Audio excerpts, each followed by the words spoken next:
Baby found a German Shepherd living inside an abandoned vending machine. What he did next shocked everyone. A 6-year-old boy discovered something that would change everything. What happened next will leave you speechless. Don't forget to like, share, subscribe, and let me know in the comments where you're watching from. The story you're about to listen to started on a Tuesday afternoon that felt like any other day. But sometimes the most ordinary moments hide the most extraordinary secrets. Little Marcus had always been curious about everything. His bright green eyes would light up whenever he found something new to explore. That afternoon, he was playing outside his grandmother's small diner on the edge of Willowbrook, a quiet town where nothing exciting ever seemed to happen. At least, that's what everyone thought. His grandmother, Rose, was busy cleaning tables inside the diner when Marcus wandered a bit further than usual. The late afternoon sun painted everything in golden light, and Marcus could hear the distant hum of traffic from the main road. But something else caught his attention, a sound he couldn't quite place. Marcus walked toward the old Sunoco gas station that had been abandoned for years. The windows were boarded up, and weeds grew through cracks in the concrete. But what drew his attention were the 3 old vending machines lined up against the side of the building. They looked like colorful metal boxes that time had forgotten. The first machine was for sodas, its glass front cracked and empty. The second one used to sell chips and candy, but now it just held dust and spider webs. But the third machine, the one at the end, was different. Marcus could hear something coming from inside it, a soft scratching sound, followed by what sounded like whimpering. Marcus stepped closer, his small sneakers crunching on the gravel. The sound grew louder. It definitely wasn't his imagination. Something was alive inside that vending machine, but how was that even possible? He pressed his ear against the cold metal surface. The whimpering became clearer now, and Marcus felt his heart start to race. It sounded like an animal in distress. But what kind of animal could fit inside a vending machine? And how did it get there? Marcus ran his small hands along the edges of the machine, looking for any opening. The front glass was too thick to break, and the sides seemed solid. But then he noticed something strange. The bottom corner of the machine looked different. There was a small gap where the metal had bent outward, as if something had forced its way through. Marcus knelt down and peered through the gap. At first, all he could see was darkness. But then, 2 amber eyes stared back at him. Marcus gasped and fell backward onto the gravel. Those weren't just any eyes. They belonged to a dog. A big dog. And it was trapped inside that vending machine. Marcus quickly got back on his knees and looked through the gap again. This time, he could make out more details. It was a German Shepherd, and it looked hurt. The dog's fur was matted and dirty, and Marcus could see that it was breathing heavily. But what struck him most was the look in the dog's eyes. It wasn't just fear, it was desperation. "Hey there," Marcus whispered softly, the way his grandmother had taught him to talk to scared animals. "It's okay. I'm not going to hurt you." The dog's ears perked up slightly at the sound of Marcus's voice. It whimpered again, but this time it sounded different, less scared, more hopeful. Marcus reached into his pocket and pulled out a granola bar he had been saving for later. He unwrapped it carefully and broke off a small piece. Then he pushed it through the gap in the machine. The dog sniffed the food cautiously before eating it. Marcus could see its tail move just slightly, which he took as a good sign. He broke off another piece and offered it through the gap. "What are you doing in there?" Marcus asked quietly. "How did you get stuck?" The dog seemed to understand that Marcus was trying to help. It moved closer to the gap, and Marcus could see more of its face now. The German Shepherd was beautiful, with intelligent eyes and a noble expression, despite its current condition. Marcus noticed something else. The dog kept looking toward the back of the machine, as if it was protecting something. But what could be back there? "Are you alone in there?" Marcus asked. The dog whimpered again and looked toward the back of the machine. Marcus was sure now. There was something else inside that vending machine, something the dog was protecting. Marcus stood up and walked around the machine, looking for another way to see inside. He found a small vent near the top back corner. By climbing on an old crate, he could just barely peek through it. What he saw made his heart stop. Behind the German Shepherd, curled up on what looked like an old blanket, were 2 tiny puppies. They couldn't have been more than a few days old. Their eyes weren't even open yet, and they were so small Marcus could have held both of them in his hands. The mother dog had somehow gotten inside this vending machine and given birth to her puppies. But how? And why hadn't she been able to get out? Marcus climbed down from the crate and went back to the gap at the bottom of the machine. The mother dog was watching him intently, as if she knew he had seen her babies. "Don't worry," Marcus said softly. "I'm going to help you. I'm going to get you out of there." But as Marcus examined the machine more closely, he realized this wasn't going to be easy. The gap at the bottom was too small for the mother dog to squeeze through, especially with her puppies, and Marcus was just a 6-year-old boy. How could he possibly open a vending machine? Marcus looked around the abandoned gas station for something that might help. He found an old tire iron leaning against the building. It was heavy, but he managed to drag it over to the vending machine. He positioned the tire iron against the bent corner of the machine and pushed with all his strength. The metal groaned and moved slightly, but not enough to make the gap bigger. Marcus was getting frustrated. The mother dog was watching him through the gap, and he could see the trust in her eyes. She was counting on him to save her and her babies, but he was just a kid. What could he do? Then Marcus remembered something his grandfather used to tell him before he passed away. "Sometimes, Marcus, the answer isn't about being strong. Sometimes it's about being smart." Marcus studied the vending machine again. There had to be a way to open it. All vending machines had to have a way for people to refill them, right? There had to be a door somewhere. Marcus walked around to the front of the machine and looked more carefully. Behind the cracked glass, he could see the rows where snacks used to be displayed. But at the very bottom, almost hidden by dirt and rust, he saw something that made his pulse quicken. A keyhole, small and nearly invisible, but definitely there. Marcus ran his fingers along the front of the machine until he found what he was looking for. A thin line in the metal that marked where a door would open. The entire front panel of the machine was actually a door, designed to swing open for refilling, but it was locked. And Marcus didn't have a key. Marcus sat down on the gravel, thinking hard. The mother dog was still watching him through the gap, and he could hear the tiny mewling sounds of the puppies. Time was running out. The sun was starting to set, and his grandmother would be looking for him soon. Marcus examined the keyhole more closely. It was old and rusty, and when he pushed on it, it wiggled slightly. Maybe the lock wasn't as strong as it looked. Marcus went back to the tire iron and carried it to the front of the machine.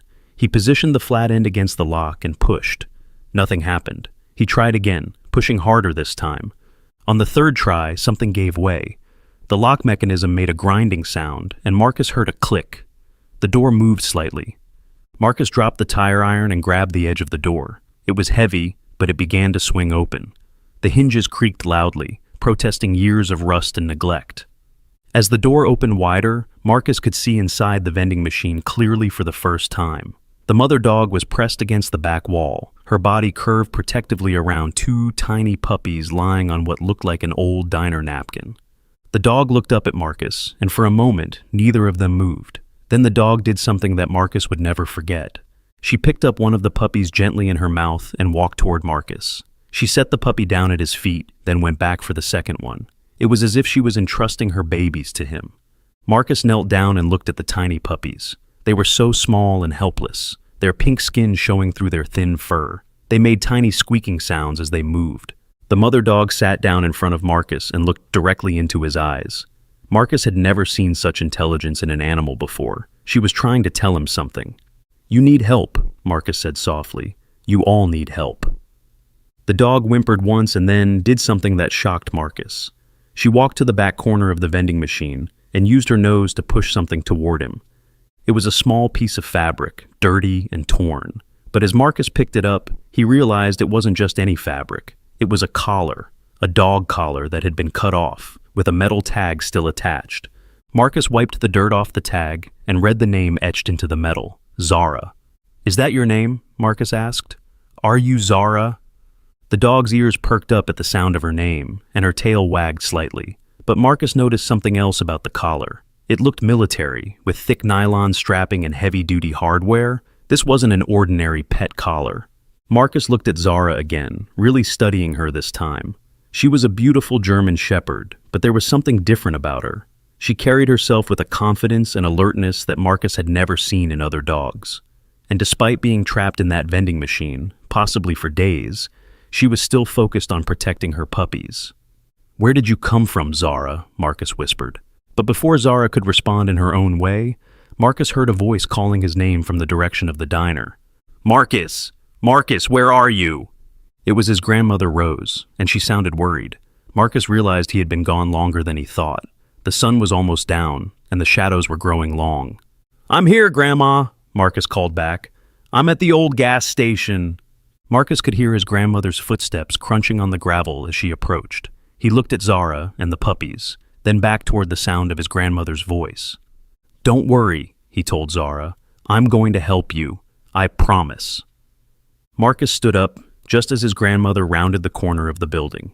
Rose was 68 years old, with silver hair pulled back in a bun and kind eyes that always seemed to see everything. But when she saw Marcus standing in front of the open vending machine with a German shepherd and two tiny puppies, her eyes went wide with surprise. "Marcus," she said slowly, "what on earth?" "Grandma, I found them," Marcus said quickly. "Zara was trapped in the vending machine with her babies. She couldn't get out.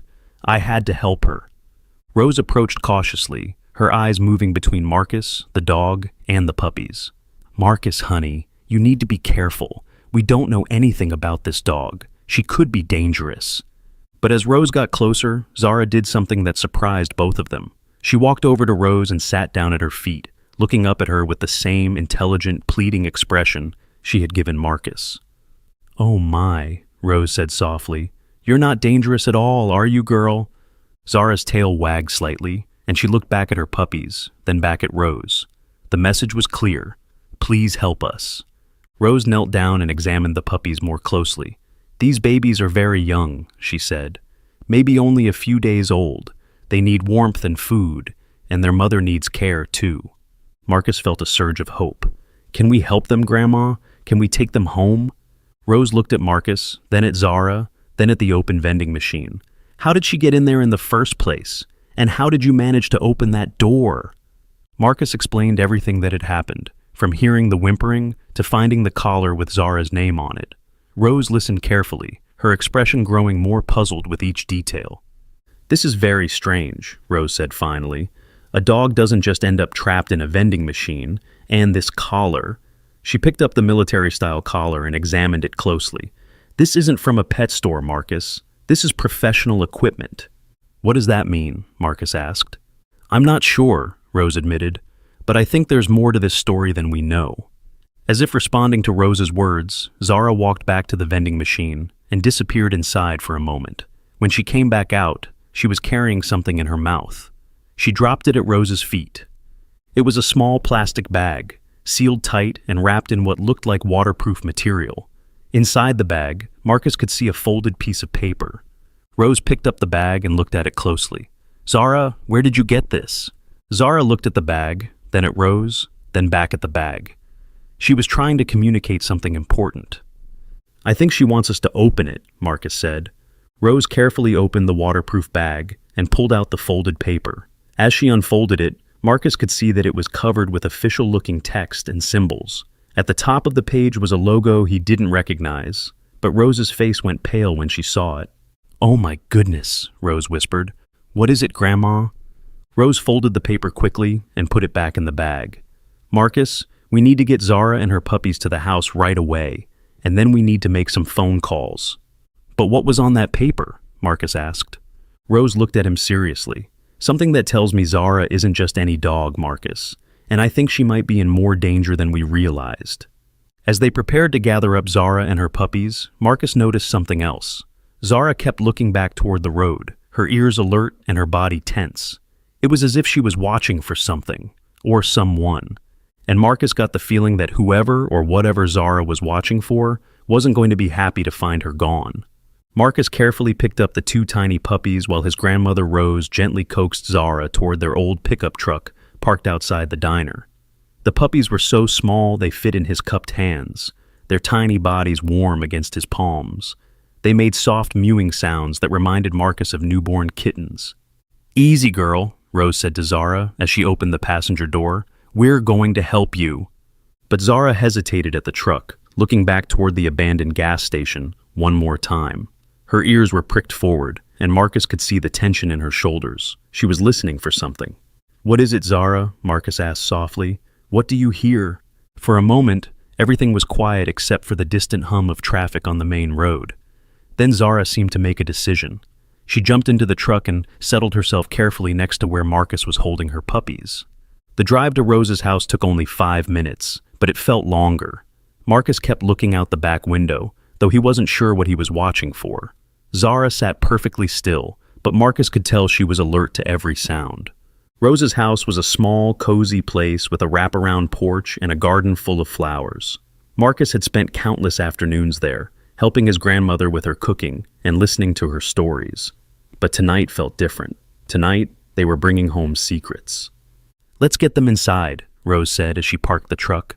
"We need to make sure the puppies stay warm." Marcus carried the puppies while Rose helped Zara out of the truck. The German Shepherd moved slowly, as if she was still recovering from her ordeal in the vending machine, but her eyes never stopped scanning their surroundings. Inside, Rose quickly prepared a makeshift bed using old blankets and towels. She placed it in the corner of the living room, away from the windows. Zara immediately settled onto the blankets and allowed Marcus to place her puppies beside her. "They're so beautiful," Marcus whispered, watching as the puppies instinctively found their way to their mother's warmth. Rose disappeared into the kitchen and returned with a bowl of water and some leftover chicken from dinner. Zara drank the water gratefully, but only ate a few bites of the chicken. She kept lifting her head to look toward the front door. "She's still scared," Marcus observed, "but not of us." Rose nodded. "I think you're right. I think she's scared of whoever she's running from." Rose pulled out the waterproof bag with the mysterious document. Under the bright living room lights, Marcus could see it more clearly. The paper was official looking, with several stamps and signatures, but what caught his attention was a photograph attached to one corner. It was a picture of Zara, but she looked different. Her fur was clean and shiny, and she was wearing what looked like a military vest. Standing next to her was a man in uniform, but his face had been blacked out with a marker. "Grandma, look at this," Marcus said, pointing to the photo. Rose studied the image carefully. "She's a working dog," she said quietly. "A military or police dog. But why would someone black out the handler's face?" "And why would Zara be running?" Marcus added. Rose looked at the document again, reading the parts that weren't in code. According to this, Zara was reported missing 3 weeks ago, but here's the strange part. She was officially declared dead 2 days later. Dead? Marcus felt his stomach drop. But she's right here. "Exactly," Rose said. "So, why would someone want people to think she was dead?" Zara suddenly lifted her head and growled softly. It was a low, warning sound that made the hair on Marcus's arms stand up. She was looking toward the front window. Rose quickly turned off the living room lights and moved to the window, staying low. She peered through the curtains, and Marcus saw her body tense. "There's a car outside," she whispered. "A black sedan. It's been sitting there for about 2 minutes." Marcus crawled over to join his grandmother at the window. Sure enough, a dark car was parked across the street, its engine running. The windows were tinted, so they couldn't see inside. "Maybe it's just someone who got lost," Marcus suggested hopefully. But even as he said it, he didn't believe it. The car was positioned perfectly to watch Rose's house, and something about it felt wrong. Zara growled again, louder this time. She was standing now, positioned between her puppies and the front door. Her hackles were raised, and Marcus could see her muscles tensing. "She recognizes that car," Rose said grimly. "Or at least, she recognizes whoever's inside it." They watched for another minute, but the car didn't move. Then, slowly the driver's side window rolled down. A hand emerged, holding what looked like a small device. The person in the car seemed to be scanning the neighborhood with it. "They're looking for something," Rose whispered. "Or someone." Marcus looked at Zara, who was still standing guard over her puppies. "They're looking for her." The device in the person's hand began to beep softly. Even from inside the house, they could hear it. The beeping grew faster as the person pointed the device toward Rose's house. "It's some kind of tracker," Rose realized. "They're tracking her." But how? Marcus looked at Zara, studying her carefully. She wasn't wearing any collar now, and he didn't see any obvious tracking devices. Unless... "Grandma," Marcus said suddenly, "what if the tracker is inside her?" Rose's eyes widened. "A microchip. All military dogs have them." The beeping from outside was getting faster now. Whoever was in the car knew exactly where Zara was. "We have to do something," Marcus said. "We can't let them take her." Rose was already moving toward the phone in the kitchen. "I'm calling the police." But as she reached for the phone, it rang. The sound was so unexpected in the quiet house that both Marcus and Rose jumped. Rose looked at the caller ID and frowned. "I don't recognize the number," she said. "Don't answer it," Marcus warned. But Rose was already picking up the phone. "Hello?" Marcus couldn't hear the other side of the conversation, but he could see his grandmother's face growing pale. "No," Rose said firmly. "I don't know what you're talking about." There was a pause as the person on the other end spoke. "I said no," Rose repeated, her voice getting stronger. "And if you don't leave my property, I'm calling the police." Rose hung up the phone and turned to Marcus. "They want Zara. They said she's stolen military property and they're here to retrieve her." "But she's not property," Marcus protested.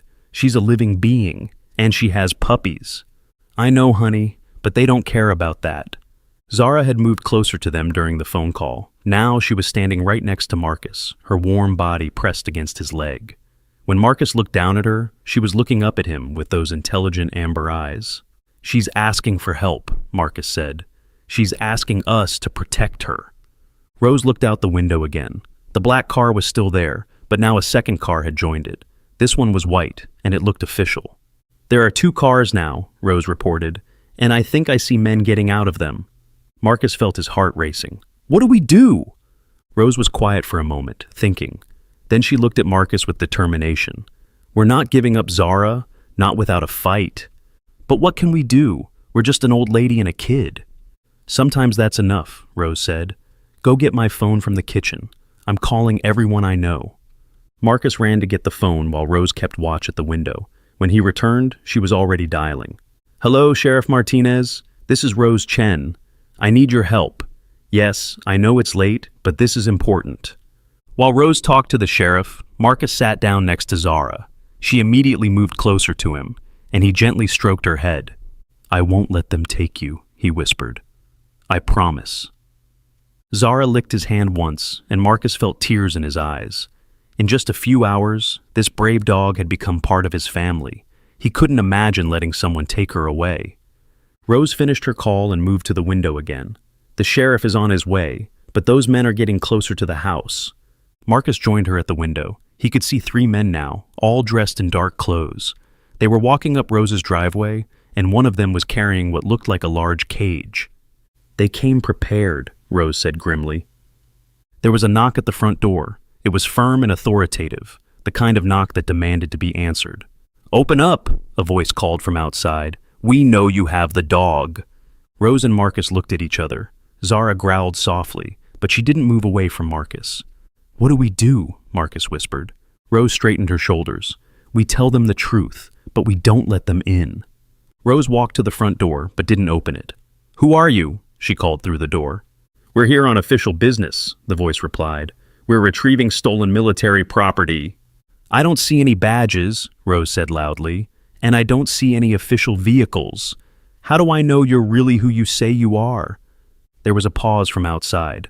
Then a different voice spoke. This one softer, but somehow more threatening. "Ma'am, you don't want to make this difficult. Just give us the dog, and we'll be on our way." "The dog has a name," Marcus called out suddenly. "Her name is Zara, and she has 2 newborn puppies." Rose looked at him with surprise, but Marcus wasn't finished. "And she's not stolen property," he continued. "She's a living being who needs help." "Kid," the voice outside said, "you don't understand what you're dealing with. That dog is dangerous." Marcus looked at Zara, who was still sitting calmly beside him. "She's not dangerous. She's protecting her babies." "Open the door," the first voice demanded. "Now." Rose looked out the window and saw one of the men walking around to the back of the house. "They're trying to surround us," she told Marcus. Just then, they heard the sound of sirens in the distance. The sheriff was coming. "You hear that?" Rose called to the men outside. "That's the sheriff. So, unless you want to explain to him why you're threatening an old lady and a child, I suggest you leave." There was silence from outside for a moment. Then Marcus heard footsteps moving away from the door. "This isn't over," one of the voices called back. "We'll be back."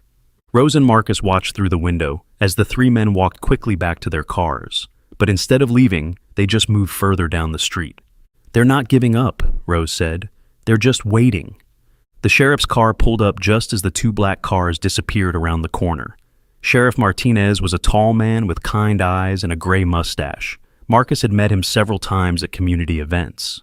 Rose opened the door as the sheriff approached. "Thank you for coming, Miguel." "What's going on, Rose?" Sheriff Martinez asked. "You sounded pretty shaken up on the phone." Rose quickly explained about finding Zara and the mysterious men who claimed she was stolen military property. Sheriff Martinez listened carefully, taking notes. "Can I see this document you found?" he asked. Rose handed him the waterproof bag. Sheriff Martinez studied the contents, his expression growing more serious. "This is complicated," he said finally. "According to this, the dog was part of a classified military operation. But there are things here that don't add up." "What kind of things?" Marcus asked. "Well, for one, if this dog was really stolen military property, why didn't they go through proper channels? Why show up at night with no official vehicles or uniforms?" "That's what I thought," Rose said. "Something doesn't feel right about this." Sheriff Martinez looked at Zara, who had been watching the conversation calmly. "She seems well trained and protective of her puppies, but she doesn't seem dangerous." "She's not," Marcus said firmly. "She's just scared." "I'll tell you what," Sheriff Martinez said.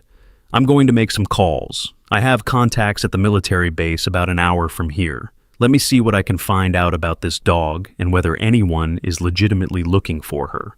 "What about tonight?" Rose asked. "Those men said they'd be back." "I'll have a patrol car drive by every hour," Sheriff Martinez promised, "and I'll stay in touch. But, Rose, be careful. If this dog really is involved in some kind of classified operation, this could get complicated." After the sheriff left, Marcus and Rose sat in the living room with Zara and her puppies. The house felt quiet, but neither of them felt safe.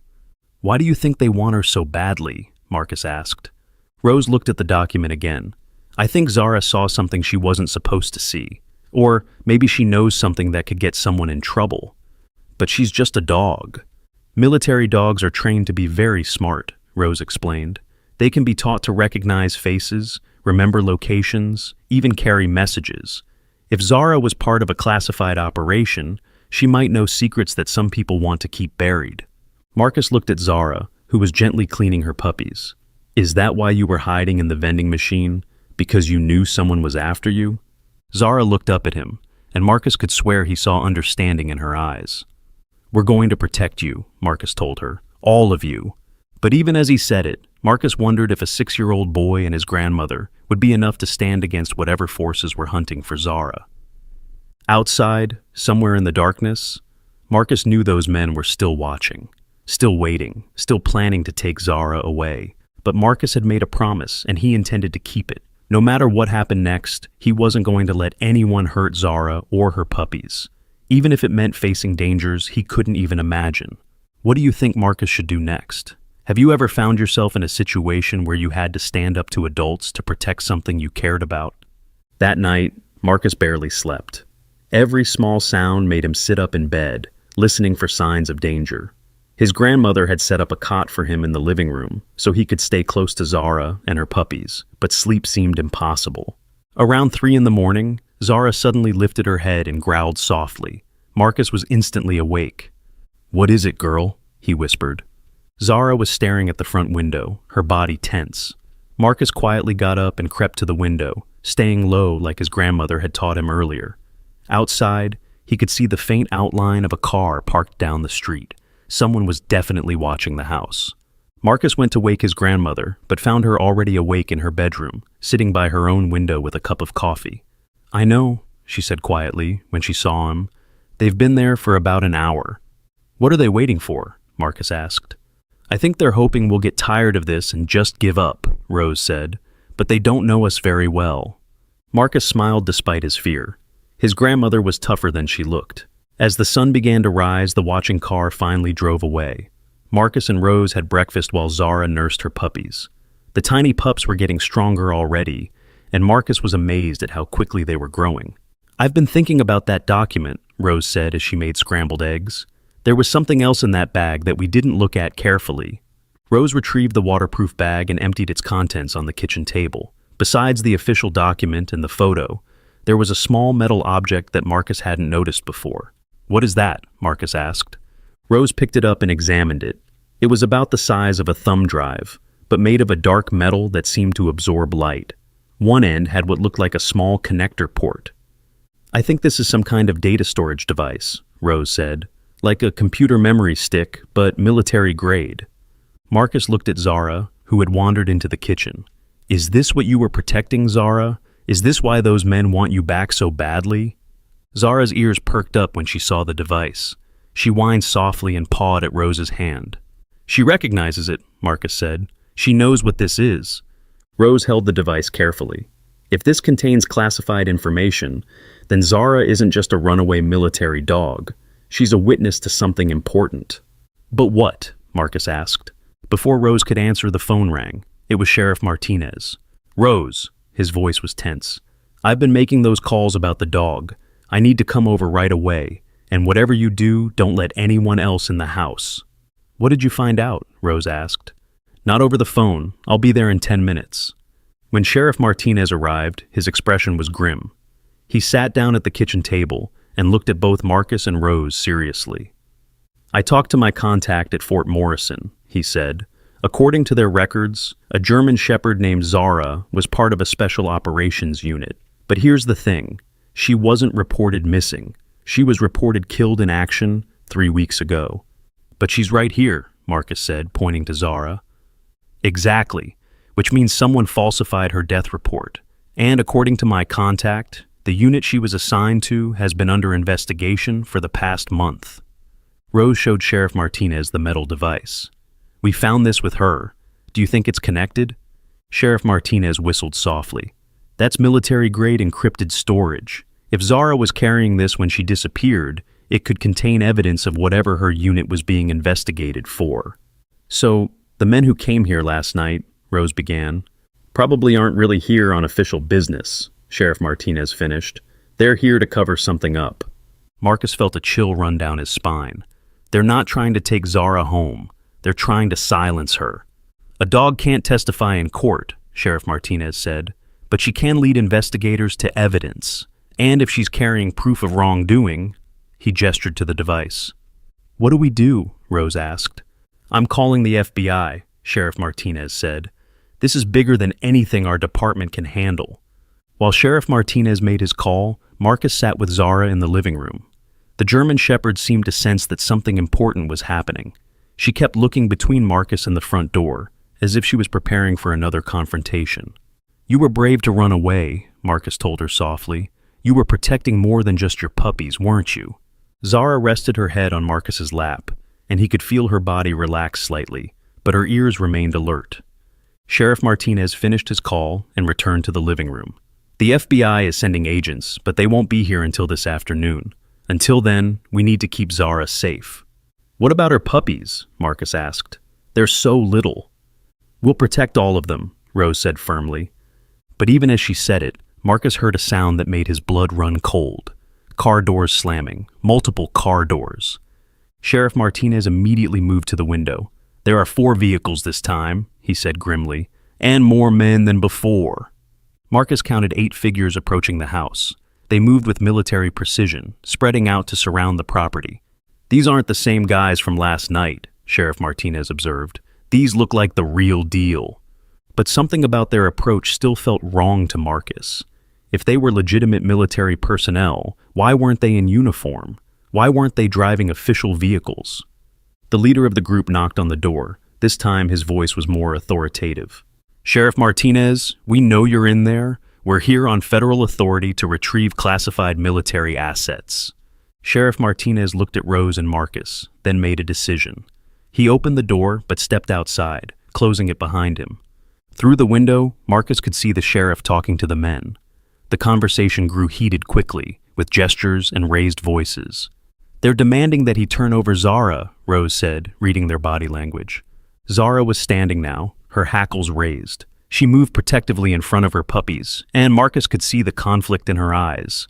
She wanted to defend her babies, but she also seemed to recognize the men outside. She knows them, Marcus realized. These might be from her old unit. The conversation outside ended abruptly. Sheriff Martinez came back inside, his face pale.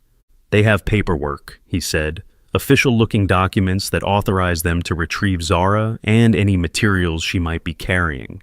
But you said she was reported dead, Rose protested. I know. Something's not right here, but they're threatening to arrest me for obstruction if I don't comply. Marcus felt panic rising in his chest. We can't let them take her. I don't think we have a choice, Sheriff Martinez said sadly. But Zara had other ideas. As if she understood exactly what was happening, she walked to the back door and scratched at it softly. She wants out, Marcus said. Rose opened the back door, and Zara immediately ran outside. Marcus followed, despite his grandmother's protests. In the backyard, Zara ran to the old oak tree where Rose hung her laundry. At the base of the tree, she began digging frantically. What are you doing? Marcus asked. Within minutes, Zara had unearthed something wrapped in plastic. She carried it to Marcus and dropped it at his feet.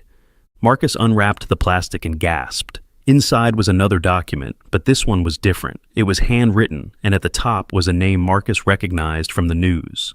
Colonel James Morrison, the commanding officer of Fort Morrison. Marcus couldn't read all of the technical language, but he could make out enough to understand that it was some kind of confession. Colonel Morrison was admitting to selling military weapons to unauthorized buyers. Marcus, Rose called from the house. They're coming around back. Marcus quickly rewrapped the document and stuffed it inside his jacket. Zara looked at him with those intelligent eyes and barked once, softly. I understand, Marcus whispered. I'll keep it safe. The men rounded the corner of the house just as Marcus and Zara reached the back door. The leader, a tall man with cold gray eyes, pointed at Zara. There she is. Secure the animal.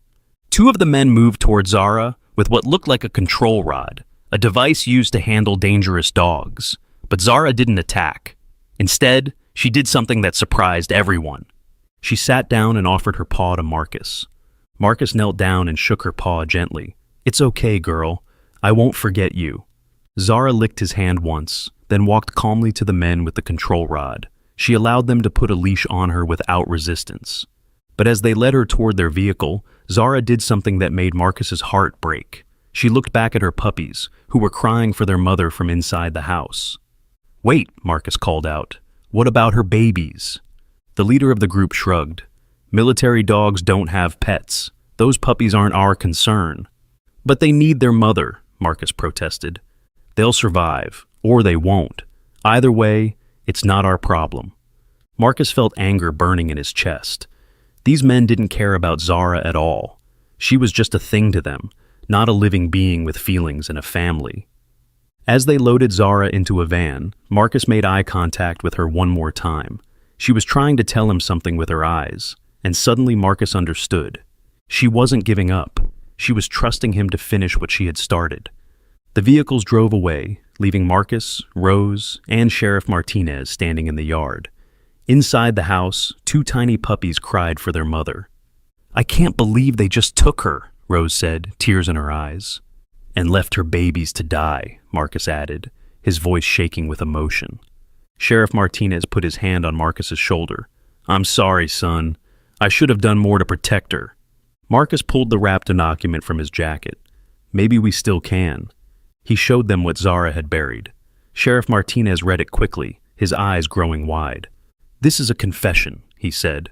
Colonel Morrison is admitting to arms dealing. If this is authentic, it's exactly the kind of evidence that could bring down his entire operation. And Zara was carrying proof of it, Rose said. That's why they wanted her back so badly. But now they have her, Marcus said, and they'll probably make sure she disappears for real this time. Sheriff Martinez was already reaching for his phone. Not if I can help it. This changes everything. The FBI needs to see this immediately. While Sheriff Martinez made his call, Marcus went inside to check on the puppies. They had stopped crying but were huddled together, looking lost without their mother. Don't worry, Marcus told them softly. We're going to get your mom back.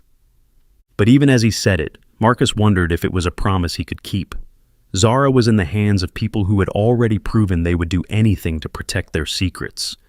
The only question now was whether a 6-year-old boy, his grandmother, and a small-town sheriff could stand against a conspiracy that reached all the way to the top of the military. Rose came and sat beside Marcus as he gently petted the puppies. You know what this means, don't you? She said. What? Zara trusted you with the most important thing she had. She chose you to be the one to expose the truth. Marcus looked at the document in his hands.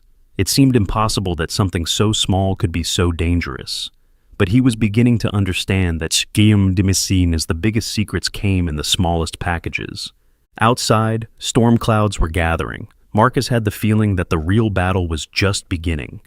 What would you do if you discovered evidence of a crime but the criminals had all the power? Share your thoughts below. Marcus is going to need all the courage he can get.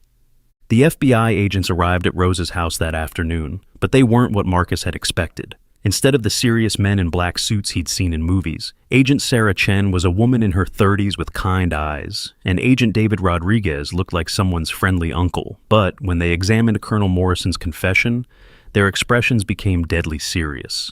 "This document is authentic," Agent Chen said after studying it carefully. "The paper, the ink, even the handwriting matches samples we have on file. Colonel Morrison wrote this." "But why would he confess to arms dealing and writing?" Rose asked. Agent Rodriguez looked up from his laptop. "According to our investigation, Morrison thought he was going to die. He was diagnosed with a rare heart condition 6 months ago. This confession was probably meant to be insurance, something to protect his family if his partners decided to eliminate him." "But he didn't die," Marcus pointed out.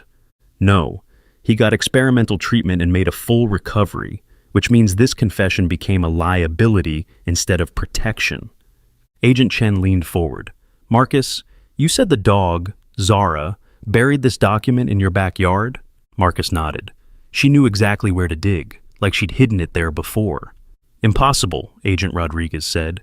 "According to our timeline, Zara was at Fort Morrison until 3 weeks ago. She couldn't have buried anything in your grandmother's yard." Marcus thought about this. What if she didn't bury it? What if someone else did, and she just knew where it was? The agents exchanged glances. "What do you mean?" Agent Chen asked. "What if whoever buried it trained Zara to find it, like a backup plan?" Agent Rodriguez was typing rapidly on his laptop. "That's actually brilliant. If you wanted to hide evidence somewhere safe, you'd train your most trusted partner to retrieve it if something happened to you." "But who would have access to both Zara and this location?" Agent Chen wondered. Rose had been quiet during this conversation, but now she spoke up. "Marcus, remember what Sheriff Martinez said about Zara's unit being under investigation?" "Yeah. What if someone in her unit was working with the FBI? What if they're the one who buried the confession here?" Agent Chen's phone buzzed. She answered it quickly, speaking in low tones. When she hung up, her expression was grim.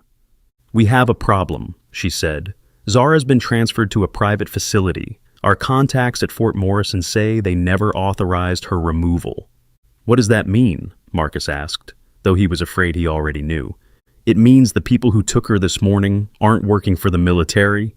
They're working for Colonel Morrison." Marcus felt sick to his stomach. "Are they going to hurt her?" Agent Rodriguez closed his laptop. "We're going to find out. But first, we need to get you and your grandmother somewhere safe. If Morrison's people took Zara, they know you have the confession." As if summoned by his words, Sheriff Martinez's radio crackled to life. "All units, we have reports of suspicious vehicles surrounding the Chen residence on Maple Street." Through the window, Marcus could see cars pulling up outside, but this time there were more of them. At least 6 vehicles, and men were getting out of each one. "Back door," Agent Chen said immediately. "Now." They quickly gathered Zara's puppies and the important documents. Marcus carefully wrapped out the tiny pups in a soft blanket, while Rose grabbed a bag with formula and supplies. As they headed for the back door, they could hear heavy footsteps on the front porch. Someone was trying to break down the front door. "This way," Agent Rodriguez whispered, leading them through Rose's back garden toward the neighbor's property. But as they reached the fence, Marcus heard a sound that made him stop in his tracks. It was a bark, Zara's bark. She was close. "She's here," Marcus whispered urgently. "They brought Zara with them." Agent Chen pulled out her radio. "All units, suspect K9 on scene. Do not engage." Through the fence, Marcus could see into the neighbor's yard. There was a van parked in the alley, and 2 men were standing beside it. Between them, straining against a heavy chain, was Zara. She had seen Marcus through the fence. Her tail was wagging frantically, and she was whining softly. "We have to help her," Marcus said. "It's too dangerous," Agent Rodriguez replied. "There are too many of them." But Marcus was already moving. Before anyone could stop him, he had squeezed through a gap in the fence and was running toward Zara. "Marcus, no!" Rose called out, but it was too late. The two men beside the van saw Marcus coming and reached for their weapons, but Zara saw them too. With a powerful lunge, she broke free from her chain and put herself between Marcus and the armed men. One of the men raised his gun, but Zara was faster. She knocked him down with her front paws, sending his weapon flying across the alley. The second man tried to grab Marcus, but suddenly Sheriff Martinez appeared from behind the van, his own weapon drawn. "Drop it," the sheriff commanded. "Now!" The man hesitated for a moment, then slowly put his hands up. Agent Chen and Agent Rodriguez came through the fence, followed by several other FBI agents Marcus hadn't seen before. "Secure the area," Agent Chen ordered, "and someone check on that dog." Marcus was already kneeling beside Zara, who was panting heavily but seemed unharmed. She licked his face enthusiastically, as if she couldn't believe they were together again. "Are you okay, girl?" Marcus asked, running his hands over her fur to check for injuries. Zara seemed fine, but Marcus noticed something attached to her collar. It was a small electronic device he hadn't seen before.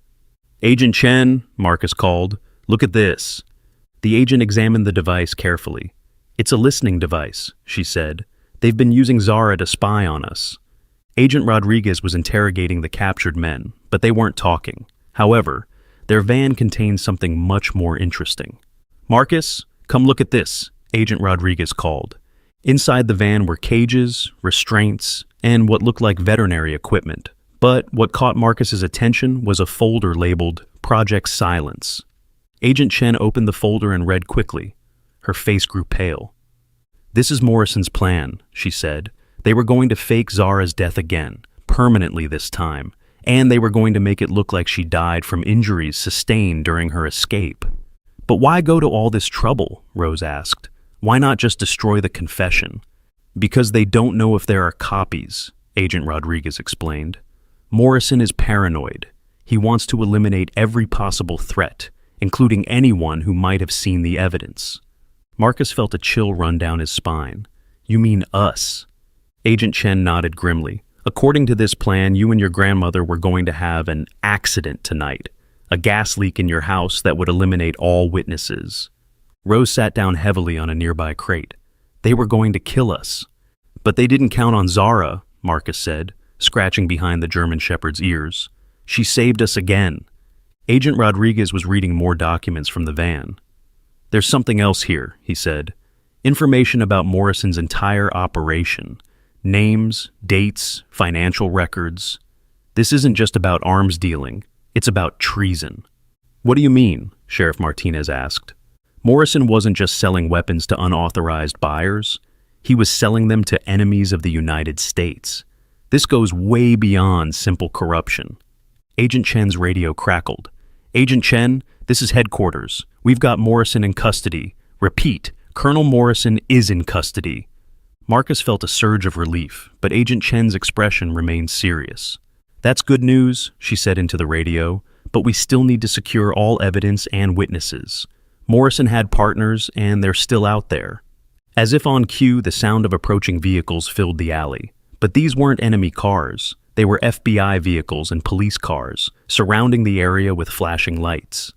"It's over," Agent Rodriguez said. "Morrison's entire network is being rounded up as we speak." Marcus looked down at Zara, who was now calm and relaxed beside him. "You did it, girl. You helped catch the bad guys." But Zara wasn't paying attention to the praise. She was looking toward Rose's house, whining softly. "What is it?" Marcus asked. Then he realized. "Her puppies. She wants to see her babies." They made their way back to Rose's house, which was now surrounded by law enforcement. Inside, Zara's two puppies were crying in their makeshift bed. When Zara saw her babies, she immediately went to them, sniffing them carefully and settling down so they could nurse. The relief in her eyes was unmistakable. Marcus sat beside them, watching the tiny family reunite. It was hard to believe that just this morning, it had seemed like they might never see each other again. Agent Chen sat down beside Marcus. "You know, what you did today was incredibly brave and incredibly dangerous." "I couldn't let them hurt Zara," Marcus said simply. "I understand. But Marcus, You should know that what happened here today is going to have consequences far beyond this little town.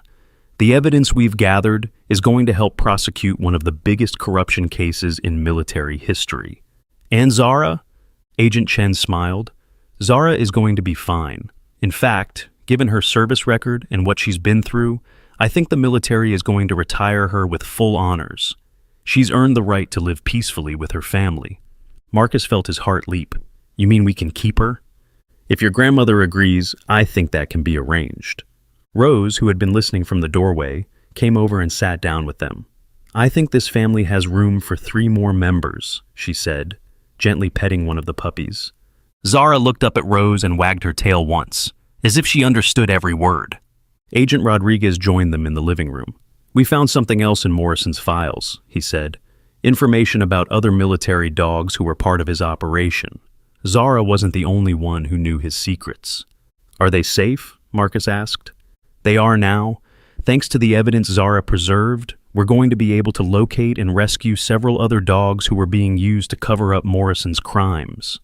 Marcus looked at Zara with new admiration. You weren't just saving yourself and your puppies. You were saving other dogs, too. As the evening wore on and the law enforcement vehicles began to leave, Marcus realized that this incredible day was finally coming to an end. But he also realized that in many ways, it was just the beginning. Zara and her puppies would be part of their family now, and Marcus had learned something important about courage. Sometimes it meant standing up to powerful people, even when you were just a kid. Sometimes it meant doing the right thing, even when it was scary. Most importantly, he had learned that heroism came in many forms. Sometimes heroes wore uniforms and carried badges, and sometimes they had 4 legs and the courage to protect the people they loved. As Marcus drifted off to sleep that night, Zara settled down beside his bed, her puppies curled up against her warm fur. For the first time in weeks, all of them felt truly safe. Outside, Sheriff Martinez kept watch, but the danger had passed. The bad guys were in custody, the evidence was secure, and a family of heroes, both human and canine, could finally rest. But Marcus couldn't have imagined that their story would soon become national news, or that Zara would become one of the most famous dogs in America. The real surprises were yet to come. If Zara could talk, what do you think the first thing she would say to Marcus would be? Drop your guesses in the comments. 3 months later, Marcus woke up to the sound of puppies barking in the backyard. Zara's babies, who they had named Scout and Ranger, were now big enough to run around and play. They had grown into beautiful, energetic pups who followed Marcus everywhere. But this morning felt different. There was an excitement in the air that Marcus couldn't quite place. His grandmother was bustling around the kitchen, preparing what looked like a feast for breakfast. "What's going on, Grandma?" Marcus asked as he came downstairs. Rose smiled mysteriously. "You'll see, but first, go check on Zara. She's been restless all morning."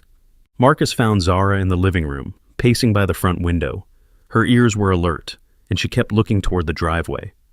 "What is it, girl?" Marcus asked. "Are you expecting someone?" Zara barked once and wagged her tail, but kept watching the window. Scout and Ranger bounced around her legs, picking up on their mother's excitement. Then Marcus heard the sound of cars pulling into the driveway. Multiple cars. His heart jumped for a moment, remembering the last time that had happened. But when he looked out of the window, he saw something completely different. News vans, television crews, people with cameras and microphones were setting up equipment in front of his grandmother's house. "Grandma," Marcus called, "there are reporters outside." Rose came into the living room, wiping her hands on her apron.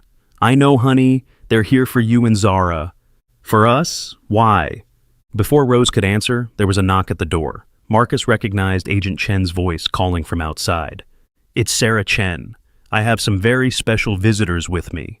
Rose opened the door to reveal Agent Chen, but she wasn't alone. Standing beside her was a man in military uniform, with more medals and ribbons than Marcus had ever seen. Behind him were several other officials, including a woman with a briefcase and a man carrying what looked like an official certificate. "Marcus," Agent Chen said with a huge smile, "I'd like you to meet General Patricia Williams, the Army Chief of Staff." The woman in uniform stepped forward and offered her hand to Marcus. "It's an honor to meet you, son. What you did took incredible courage." Marcus shook her hand, still confused about what was happening. Thank you, ma'am, but I don't understand. General Williams looked at Zara, who had come to stand beside Marcus. Today, we're here to honor both you and Zara for your service to your country. Service? Marcus asked. The man with the certificate stepped forward. Marcus, because of your bravery in protecting Zara and preserving the evidence she carried, you helped expose a conspiracy that threatened national security. The information you helped recover led to the arrest of 17 people involved in illegal arms dealing. Agent Chen continued, and Zara's actions saved the lives of countless soldiers who would have been endangered by the weapons Colonel Morrison was selling to enemy forces. General Williams opened the briefcase the woman behind her was carrying. Inside were 2 medals on ribbons, each in its own velvet-lined box. Marcus Chen, the general said formally, by order of the President of the United States, you are hereby awarded the Civilian Medal of Valor for exceptional courage in the face of danger. Marcus felt his mouth fall open as the general placed the medal around his neck. It was heavier than he expected, and the ribbon was striped with red, white, and blue. And Zara, General Williams continued, turning to the German shepherd, you are awarded the Animals in War and Peace Medal of Bravery, the highest honor we can bestow on a military animal. Zara sat perfectly still as the general placed the medal around her neck. It was as if she understood the significance of the moment. But General Williams wasn't finished. There's something else, she said. Zara, your service record shows that you completed over 50 successful missions and saved the lives of dozens of soldiers. You have earned an honorable discharge and the right to retire with full military benefits. Rose wiped tears from her eyes. What does that mean? It means, Agent Chen said with a smile, that Zara is officially retired from military service. She can live here with your family for the rest of her life, and the government will provide for her medical care and other needs. Marcus knelt down and hugged Zara tightly. You hear that, girl? You're really home now, forever. Zara licked his face and wagged her tail so hard her whole body wiggled. The man with the official certificate spoke up. There's one more thing. Marcus, your actions have inspired the creation of a new program called the Young Heroes Initiative. It will teach children about courage and civic responsibility. You're going to be the program's first official youth ambassador, General Williams added. If you're interested. Marcus looked at his grandmother, who nodded encouragingly. What would I have to do? Visit schools, talk to other kids about what you learned, help them understand that anyone can make a difference if they're brave enough to do the right thing. Marcus thought about all the children who might find themselves in situations where they needed to stand up to adults or protect something they cared about. I'd like that, he said. After the official ceremony, the reporters wanted to interview Marcus and take pictures of him with Zara. Marcus was nervous at first, but Zara stayed right beside him, calm and patient as always. Marcus, one reporter asked, may be crowd. What was the scariest part of this whole experience? Marcus thought carefully. The scariest part was when they took Zara away, and I didn't know if I'd ever see her again. She had become part of our family, and families stick together. What would you say to other kids who might find themselves in a situation where they need to be brave? I'd tell them that being brave doesn't mean you're not scared. I was scared the whole time, but sometimes you have to do the right thing even when you're scared, especially when you're protecting someone you love. Another reporter asked, Zara can't tell us her side of the story, but if she could, what do you think she would say? Marcus looked down at Zara, who was sitting patiently beside him, despite all the cameras and noise. I think she'd say that she was just doing her job, protecting the people she cared about and making sure the truth came out. That's what good soldiers do.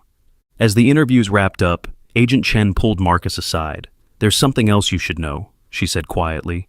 Remember I told you that other military dogs were involved in Morrison's operation? Marcus nodded. We've rescued all of them, 12 dogs total, and because of the evidence you helped preserve, every single one of them is being retired with honors and placed with loving families. Marcus felt a warm feeling spread through his chest. Zara didn't just save herself and her puppies. She saved all of them. That's right. And none of it would have happened if a 6-year-old boy hadn't been brave enough to crawl through a gap in a fence to help a scared dog. That evening, after all the reporters and officials had left, Marcus sat in the backyard with Zara and her puppies. The sun was setting, painting the sky in shades of orange and pink. Scout and Ranger were playing tug-of-war with an old rope toy, while Zara rested her head in Marcus's lap. "Can you believe all that happened today?" Marcus asked her. Zara looked up at him with those intelligent amber eyes that had first captured his heart 3 months ago. Rose came outside carrying a plate of cookies and 2 glasses of milk. "Mind if I join you?" Marcus scooted over to make room for his grandmother on the garden bench. "Grandma, do you think Zara really understands what happened today?"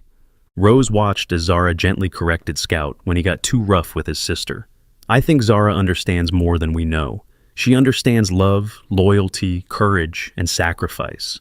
Those are the most important things anyone can understand." "I keep thinking about that first day," Marcus said. "When I heard her whimpering in that vending machine, I almost walked away." "But you didn't," Rose pointed out. "You chose to help, and that choice changed everything." Marcus looked at the medal hanging around Zara's neck.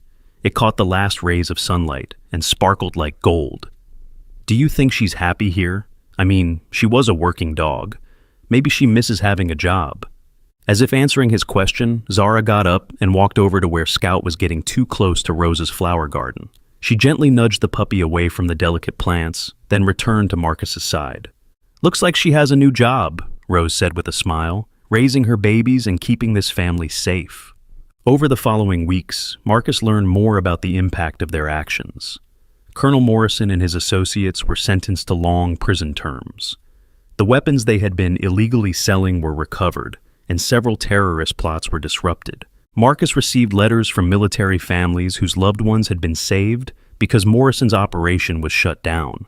Each letter reminded him that what had started as a simple act of kindness toward a trapped dog had rippled outward to save lives around the world. But the most meaningful moment came 6 months later, when Agent Chen brought a special visitor to see them. The visitor was a young soldier named Private Jessica Martinez. She was home on leave and had asked specifically to meet Marcus and Zara. "I wanted to thank you both personally," she said, kneeling down to pet Zara.